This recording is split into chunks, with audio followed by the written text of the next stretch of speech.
Hello there and welcome to the Bicycle Diaries and welcome to week 24 of my Mallorca training plan. So here we are, it's Wednesday already. Where on earth does the time go? And I have to admit that I've not even put my leg over a bike this week so far. Now that's been partly due to the weather. Basically it's been wet and it's been windy. And I've not really been all that enthusiastic to go out and ride. But that's only half the story. The other half is that I've been fiddling around with wheels.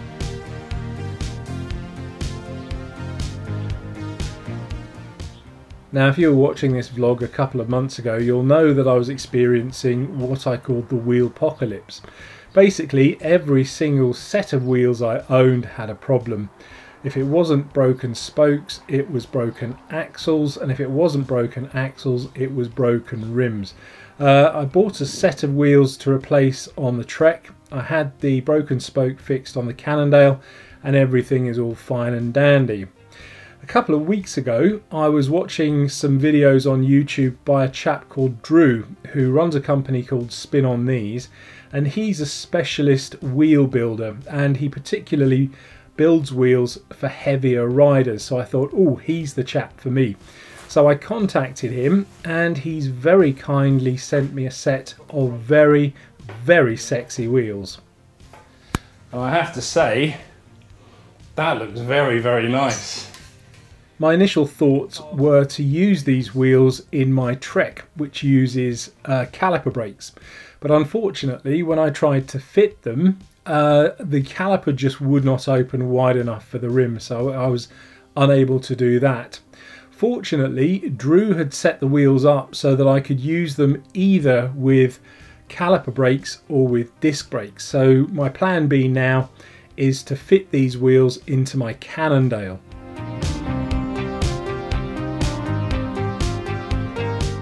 And that's the situation at the moment. For me to be able to fit these wheels onto my Cannondale, I do need to order a couple of bits from Wiggle, so I've just done that.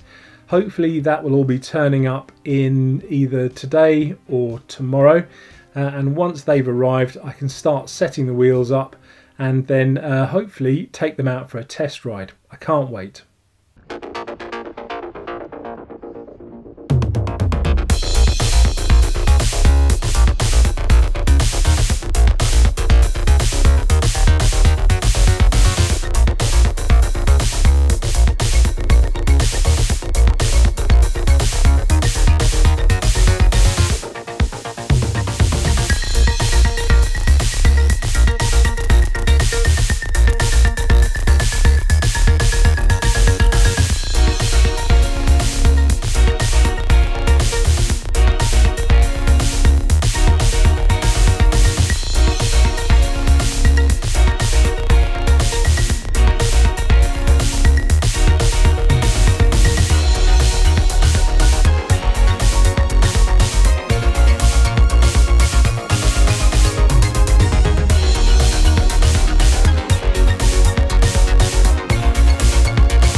Opened this week's account on the Edney's lane route, and I've just finished the really hard bit between Denmead and the Bat and Ball.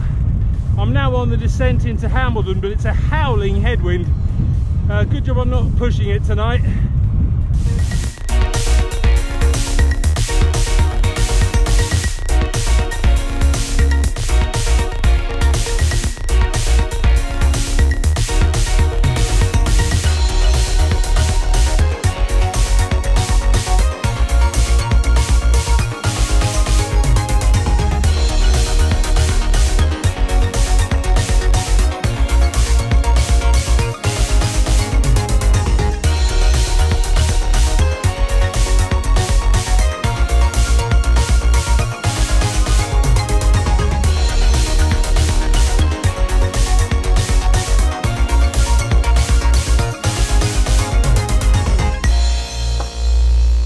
Well, I have to say that I'm rather impressed with the speed of that delivery from Wiggle. Okay, they are only literally 5 minutes down the road, but the disc brake rotor and the converter kit that I ordered yesterday has turned up less than 24 hours since I ordered it. So now all I have to do is fit it all together, and then hopefully I can get the bike out on the road with the new wheels.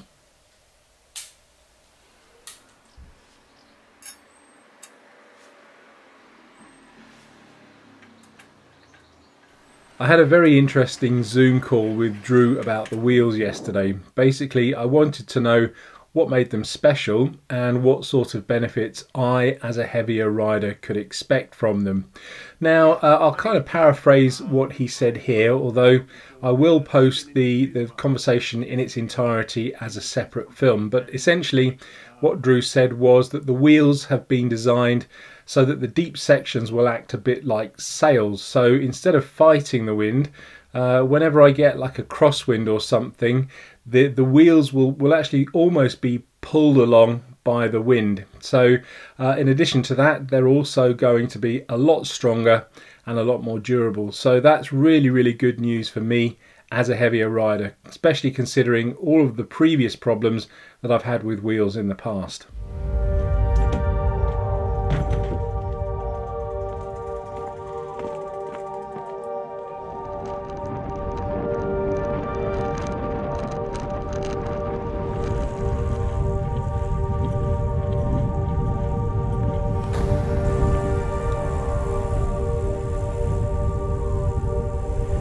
Okay, so all the mechanical's done and I've come out very quickly to have a quick ride around the Southwark course to test these wheels out. So this is literally the first ride I've done on them and the first 5 kilometers. Unfortunately, the wind is blowing an absolute hoolie today, so it's probably not the most objective of tests, but let's see how we go. I'm also just going to take things nice and easy, but that's because I've been doing the mechanical stuff on here, like the disc brakes, and I just want to make sure they all work properly before I do my normal riding.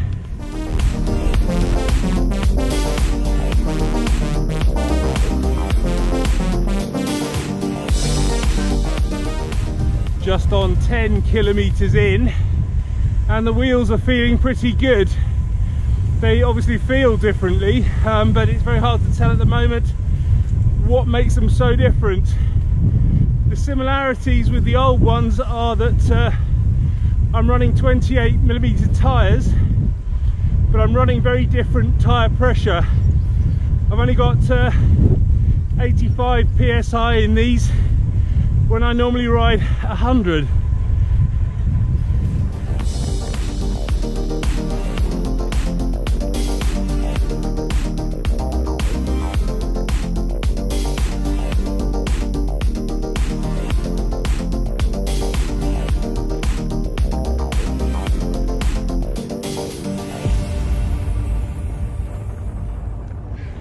Oh, that could have gone horribly wrong.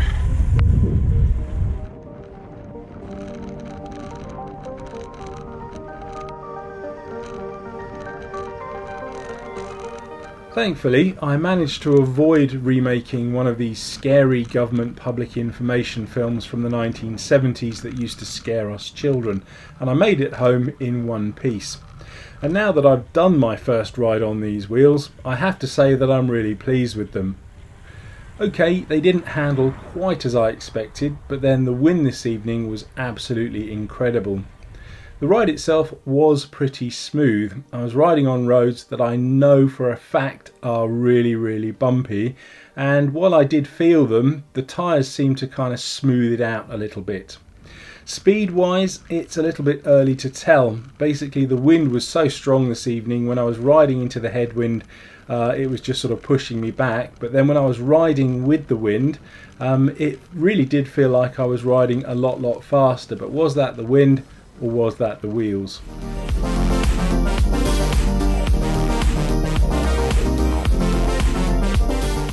The more I think about it, the more sense it makes to use these wheels on my Cannondale with the disc brakes. If I use them on the Trek with the caliper brakes, every time I pull on the brakes, the pads are going to rub against the rim and cause wear and tear. On the Cannondale, the only wear and tear is really going to be to the hub and to the axles.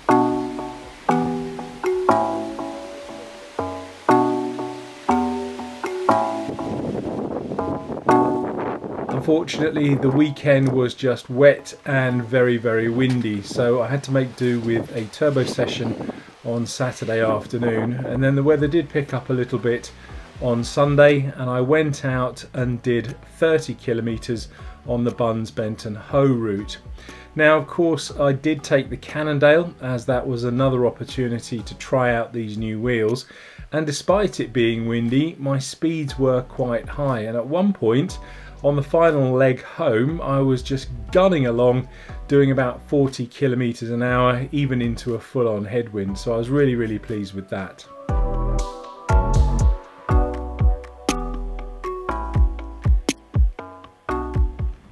So that brings this week's numbers to a rather unimpressive 107 kilometres ridden, 4 hours and 11 minutes of seat time, and I've climbed 689 metres, bringing the year's total to 2,996 kilometres ridden, 130 hours of seat time, and I've climbed 18,013 metres.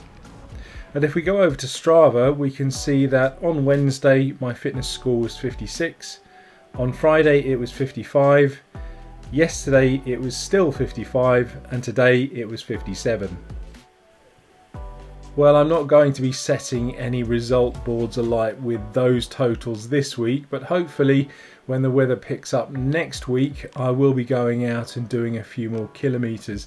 Fortunately, the weather is looking pretty good for the next few days, so I might actually do that 100 kilometre ride that I was kind of promising myself last week. Despite having one of my shortest weeks for quite a while, I'm still feeling pretty good and fairly strong. So yeah, fingers crossed it'll all go fantastic next week.